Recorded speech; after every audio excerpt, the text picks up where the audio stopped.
মধ্যে উনি সবজি চাষ করছেন, তো ওনার কথা আমরা শুনবো অল্প কথায়। ওনার জলপাইগুড়ি।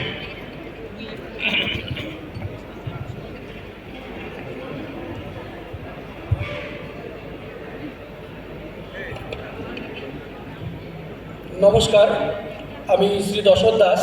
আমি জলপাইগুড়ি জেলা উদ্যান পালন দপ্তর থেকে পার্টিসিপেট করেছি। তো কৃষক হিসেবে যদি বলতে হয় তো আমার বয়স খুবই কম। এই কম বয়সে কৃষিকাজ গ্রহণ করে নেওয়াটা একটা স্বাভাবিক ব্যাপার, যে পড়াশোনার জীবন শেষ করে আমরা কৃষিকাজে লিপ্ত হয়েছি। কৃষিকাজে বাবা মা যখন কৃষিকাজ করেন তাদের দেখে হাতে খড়ি আমাদের কৃষিকাজ করা। তো চিরাচরিত কৃষি ব্যবস্থা যে রয়েছে, সেই চিরাচরিত কৃষি ব্যবস্থাকে বুড়ো আঙুল দেখিয়ে কী করে বৈজ্ঞানিক পদ্ধতি অবলম্বন করে এবং কি বিভিন্ন টেকনোলজি ব্যবহার করে আমরা কৃষিক্ষেত্রে এগিয়ে যেতে পারি এবং কি নিজের আয় বাড়াতে পারি, সেই প্রচেষ্টায় আমি করেছি। তো আমি পড়াশোনা শেষ করার পরে বাবার সঙ্গে কৃষিকাজ করতে করতে বিভিন্ন দপ্তর, বিশেষ করে আমরা যদি আমি বলি তো উদ্যান পালন দপ্তর, এই দপ্তরের সঙ্গে যোগাযোগ রেখে অফ-সিজনাল ভেজিটেবল, যেটা আমরা অসময়ে সবজি চাষ বলি বাংলায়, সেই অফ-সিজনাল ভেজিটেবল সেটা আমরা ব্যাম্বু স্ট্রাকচার পলি হাউস দিয়ে চাষ করেছি। তো তাতে দেখা গিয়েছে নর্মাল যে আমরা সবজি চাষ করি সেখানে কী হয়, ক্লাইমেট পরিবর্তনের সঙ্গে সঙ্গে বৃষ্টি বাদল, এখন যা পরিস্থিতি কখন ঝড়ঝাপটা আসছে বলা বড় মুশকিল। সেই ক্লাইমেটের উপর বেস করে আমরা কী করছি, যে অফ-সিজনাল ভেজিটেবল খুব কম করে যে বাঁশের স্ট্রাকচার দিয়ে পলি হাউস তৈরি করে চাষবাস করছি। সেখানে বর্ষাকালীন পালং শাক, বাঁধাকপি এই সমস্ত চাষ করছি। তাতে দেখা যাচ্ছে যে আমরা নর্মাল যে জমিতে চাষ করি তার থেকে দ্বিগুণ বা তিনগুণ কোনো সময় প্রফিট আসে। যখন বর্ষাকালে সবজির আকাল চলে, মন্দা, সেই সময় সবজি পাওয়া যায় না, সেই সময় আমরা সেই সবজিটা বাজারে নিয়ে এসে খুব ভালো দামে বিক্রি করতে পারছি এবং কি আয় করতে পারছি। তার পাশাপাশি যেটা অপরিচালিত সবজি হিসাবে কিছুদিন আগে আমাদের কাছে পরিচিত ছিল, কিন্তু বর্তমানে সেটা অপরিচালিত আর নেই, একটা প্রচলিত সবজি হিসাবে আমরা ব্যবহার করছি, সেটা হলো মাশরুম। আমি ইউটিউব থেকে বা গুগলে সার্চ করে দেখি যে মাশরুম একটা ভালো সবজি, যেটা চাষ করলে খুব ভালো প্রফিট পাওয়া যায় এবং কি এর চাহিদা আমাদের জলপাইগুড়ি থেকে শুরু করে শিলিগুড়ি এবং কি পাহাড়ে, বিশেষ করে দার্জিলিং, কালিম্পং এই সমস্ত জেলায় প্রচুর চাহিদা রয়েছে। সেজন্য আমি মোটামুটি 3000 সিলিন্ডার প্রথম বছরে পরীক্ষামূলকভাবে চাষ করি এবং সেক্ষেত্রে সফল হই। তো এই ক্ষেত্রে আমাকে জলপাইগুড়ি জেলা উদ্যান পালন দপ্তর থেকে সহযোগিতা করা হয়। তাতে আমি খুব খুশি যে মাশরুম চাষ করে মোটামুটি যদি আমি মনে করি যে 1 লাখ থেকে 1,20,000 টাকার আমার খরচ হয়েছিল মাশরুম চাষ করার পরে, এবং সেটা আমার বিক্রি হয়েছে 1,80,000 থেকে 2 লাখের মতো।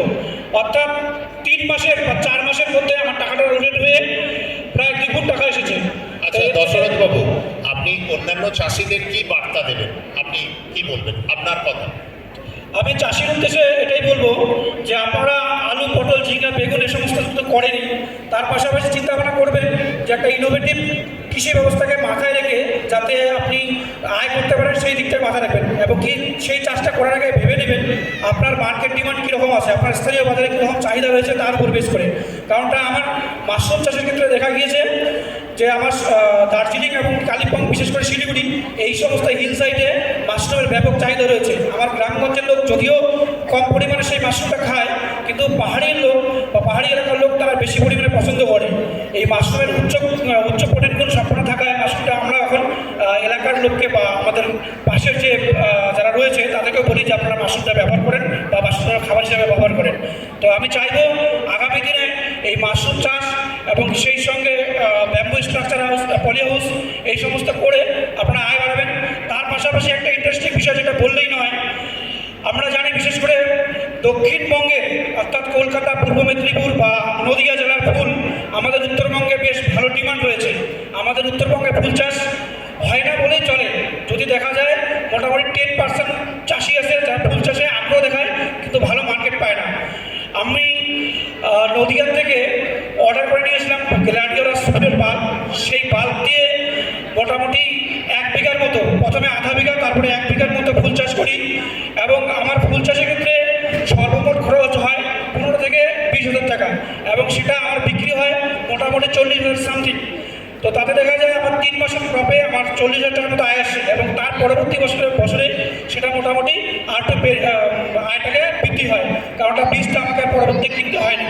তো আমি চাইছি আমার জলপাইগুড়ি এবং কি অন্যান্য জেলায় যারা ফুল চাষে আগ্রহী কৃষক রয়েছেন তারা ফুল চাষটা করবেন, কারণ ফুলকে ভালো না বাসে, ফুল সকলেই ভালোবাসে, তো ফুলের চাহিদা রয়েছে, সেই ফুল চাষটা করবেন। এইটুকু বলে আমি আমার ক্ষুদ্র বক্তব্য এখানে শেষ করছি। ধন্যবাদ পশ্চিমবঙ্গ সরকারের উদ্যান পালন দপ্তরকে, এবং সেই সঙ্গে ধন্যবাদ জানাচ্ছি আমার জলপাইগুড়ি জেলার উদ্যান পালন দপ্তরের আধিকারিকদের, যারা আমাকে এই মঞ্চে কৃষকদের দুইটা কথা বলার জন্য সুযোগ করে দিয়েছে। ধন্যবাদ আপনার সাফল্যে এবং আপনার ইয়েতে আমরাও মানে খুব আনন্দিত। আমরা ওনার ফিল্ডের মানে এটা আমরা দেখে নেব। ধন্যবাদ আপনাকে, প্লিজ।